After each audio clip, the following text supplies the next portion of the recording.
Hey, how you guys doing? It is Monday. It is time for Conversations with Teresa. Thank you guys so much for tuning in. I'm excited to talk about the last few weeks. I'm hoping that you guys got a chance to check out the series that we did with my new friend Steve, and we were talking about DWW, driving while white, and driving DEI while white. And it's interesting because I learned some things. I learned some things mostly about me that I wasn't necessarily expecting to learn or talk about or discover, or I don't know, all of those different things. And I just wanted to take a minute to talk about those things, and maybe you guys can relate. I I'm just going to tell you just a few things. There's more things that I learned, but some of the things that I just wanted to point out was how uncomfortable I was when talking to Steve, that I was calling him a white guy or white male, or, just white. And it's interesting. It's like, well, why not? Like, why am I guess I was surprised that I was uncomfortable with that. And as I thought about it some more, the reason why I was uncomfortable, I think just growing up, not I think, I know while I was growing up, calling someone a white guy was usually derogatory. It was usually, you see what this white guy's trying to do, or, white people or something like that. And I realized that there was that in me. I could describe him as that, and it was nothing that he did. It was just how I had grown up referring to white people. Now, I don't have a problem saying, oh, this person is white, or this person is Chinese, or this person is anything. But when I was talking to him, there was something about it saying, and I didn't realize what it was just until after this week. I had some time to think about it. So anyway, that was just one of the things that I learned. Um, and then I realized also he was sharing a story where he talked about there was a coworker. They were on a Zoom call. They were talking about, the coworker was talking about her experience as being a black woman in her workspace, and she was very raw, very vulnerable. And at the end, no one said anything. Uh, and realizing, and first I was like, no one said anything, and then I realized that I can be that way. I think I can be a lot more bold when it's a one-on-one, like when I've connected with someone, and I can, read their face. I can, in that way. But when it's a group, whatever you say now has like this huge impact, or could have this huge impact. Is it intelligent what you're going to say? Are you going to fumble? Somehow the focus then gets drawn to self and not the other person where it was supposed to be. And I just, that I'm sure that there was plenty of times that I stayed silent, and that's really hard for me because I usually have something to say about everything. But realizing that on the smaller scale, as much as I do love talking with groups, in front of groups, or things like that, when it's something that's sensitive, uh, it's easier just to be on the one-on-one, and there's just a lot more fear as to how you'd be perceived. And again, when we were talking to Steve, after this black woman was talking about her struggles, for him to come and say something, he was like, oh shoot, like what if I say something wrong? It's a very natural feeling, but I don't think I realized that about myself. So that's just one other thing. Forgive me, I'm looking at my notes because I didn't want to miss anything. Um, and then I remember years ago, I was asked to be a part of a DEI committee. And my response was an overwhelming, you got to be kidding me. There's no way.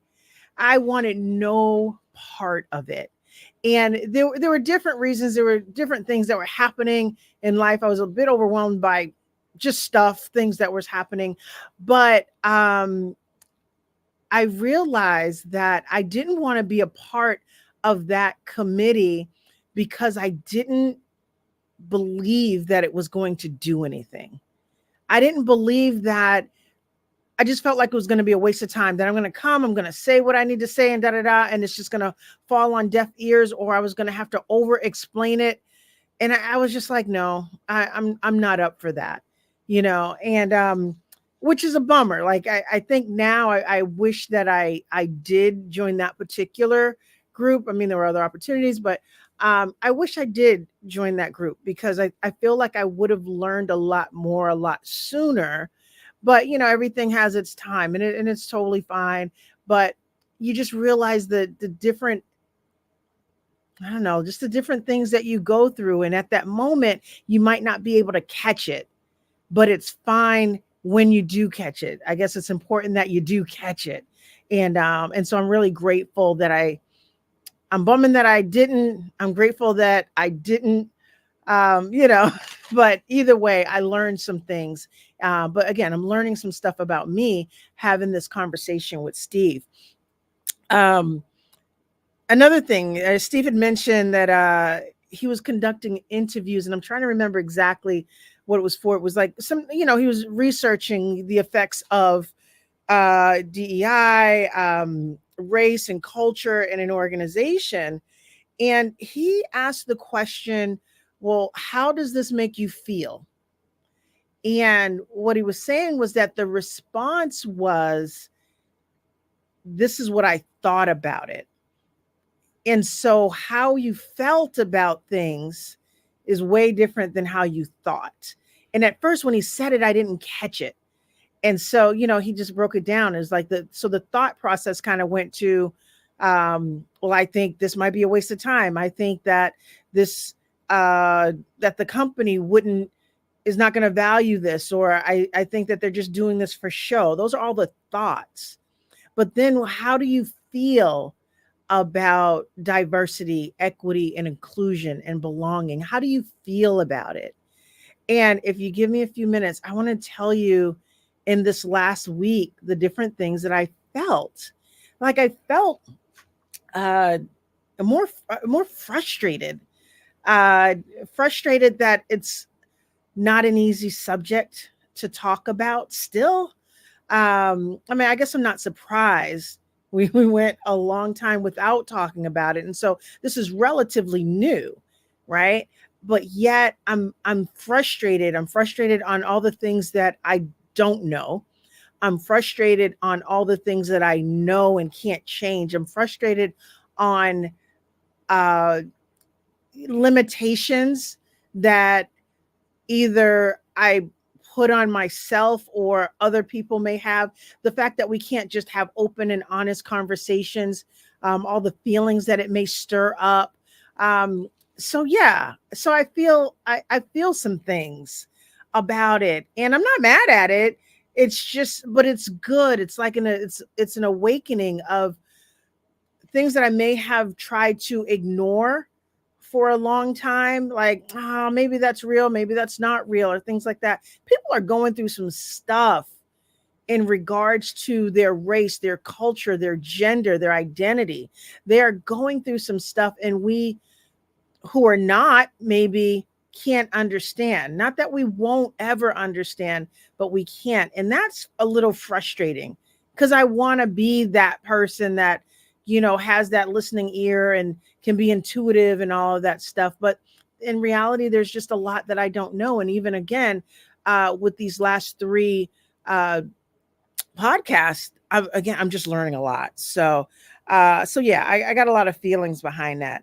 What else did I want to share? Oh, he mentioned something he referred to an article that I want to share with you guys. And we were talking about, I think I said something about being perceived as an angry Black woman, uh, or something along those lines. And he says, well, white people, one of the characteristics of white people, white supremacy, was that I'm gonna put it up on the screen because now I can't remember the words, but it was that there was a fear of open conflict. That's what it was. And so you can see these bullet points here, and it was from the Minnesota Historical Society. And basically they were saying, people in power are scared of conflict and they try to ignore it or run from it, which is, I don't even understand that. Like, but if you got the power, why are you so afraid? I'm learning, right? I'm just learning. But that is just one of the characteristics. And when someone raises an issue and it causes discomfort, the response is to blame the person for raising the issue. Like, why do you have this problem? Why are you so angry? Why are you angry black woman? And it's just like, I was just saying what I was thinking or what I was feeling. And now you done turned it around and made me this, monster, whatever, whatever. But it's interesting when we're trying to have a conversation, how it can be perceived from other cultures or from the white culture, I'll put it that way. And I just thought that it was absolutely fascinating that I just didn't realize that was a thing. And then I thought about how, compared to white people, how black people can seem pretty aggressive. It doesn't mean that we are. It's just that's the perception of it, because white supremacy, and when I say white supremacy, I don't mean the hoods and things like that. I'm talking about people who are used to the way that things are in white society, and they kind of keep pushing or allowing that agenda to happen. So that's what I mean. That's what I mean by white supremacy. At any rate, that's how it can be perceived. And it's unfortunate, but I don't think I'm gonna change my ways of communicating to make white people feel better. It's just not gonna happen. So I mean, I know, like, we talk about what is that called, code switching and things like that, and so I'm not gonna overwhelm people just for the sake of overwhelming, but I will be very bold. I will say what I need to say. And if you take it, or if white people take it as being too aggressive, I'm gonna let you work that out. You can ask me about it or things like that. But I just thought that was super, super interesting. That piece of it. And then the other one was equating the raising of difficult issues with being impolite, rude, or out of line. Yeah, I think you're just gonna have to live with it, and hopefully learn from it, because just because I disagree with you doesn't mean that we can't be friends or we can't be amicable or anything like that. But I do believe that is one of the things that happens. So I just thought that was super interesting. I'm going to give you guys a link, not to this whole article, but there's also a couple of other links that Steve had mentioned that I just thought it was so worth the read. I honestly thought, like, I was reading it, I started reading it, and I was thinking about tonight, and I was like, I want to be able to respond to it, but there's so much there. One of the other things I just learned is that how much I never thought about white culture, right? I just felt like it's always around me. Why am I going to put any more thought to this? But there is that white culture that we live in, and we're trying to survive in, we're trying to thrive in, and we're working it out. We are finding our way, and I got some ways to go. So one of the things I thought about is that having the last 3 sessions with Steve, I thought was really cool. Right after our 3rd session, at a friend of mine, and we started talking about some things that had very little to do with race or culture or things like that. But in my conversation, it was very easy to talk to Steve. So I was able to ask questions that I may not have asked my friend, like, kind of right off the bat. Like, I think I was just over the niceties or whatever. And I was just like, hey, let's talk about this. Let's make sure we talk about this. And it was freeing. It was emboldening. It was awesome, but it was honest. And I think that I would have gotten to the questions with my friend eventually, but I just thought, like, let's just talk. Let's be real. And that's one of the things I love about having this podcast, to be able to communicate, to be able to talk about the things that might be hard, might be uncomfortable. It's definitely way more than DEI or race or or anything like that. But there are some things that go on in life, guys, that it's just hard. It's not like if you were going through a bankruptcy that you just start telling everyone, hey, I got all these financial problems. Or if you were a victim of sexual assault, like, hey, that happened to me, let me talk about it. We don't talk about those things, and it makes things really, really hard, because how do I communicate? How will someone receive it? And if we don't start making these things easier, then it just makes our life harder. And we don't want that. I don't want to waste any time talking about things that are not important. And I'm hoping that when you guys are tuning in, that you're getting something out of the podcast. My whole intention is really to talk about the things that are meaningful to you, meaningful to me, the things that is going to help move us forward. So I look forward to even more conversations with Teresa. I look forward to the interactions that we get a chance to have. And I look forward to learning so much about me. And I hope that you get a chance to learn so much about you. So I do want to have you guys go to the website, teresaaline.com. If you go to the blog section, you'll be able to see all 3 episodes, the last 3 that we did with Steve, and just to be able to follow the conversation, how we evolved from just kind of the basics, how he got involved with it, to why people are fearful of DEI, and its consequences. I don't know if I want to use consequences as the word, but of its results. And then, what can we do about it? So I just thought that it was super enlightening. I hope that it was enlightening to you.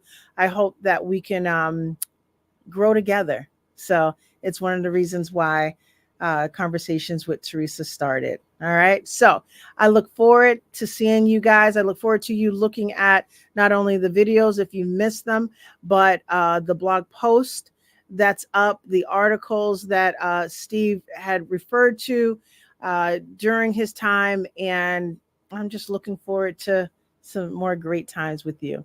So listen, have an amazing rest of your Monday evening. Happy summer, you guys. Peace out.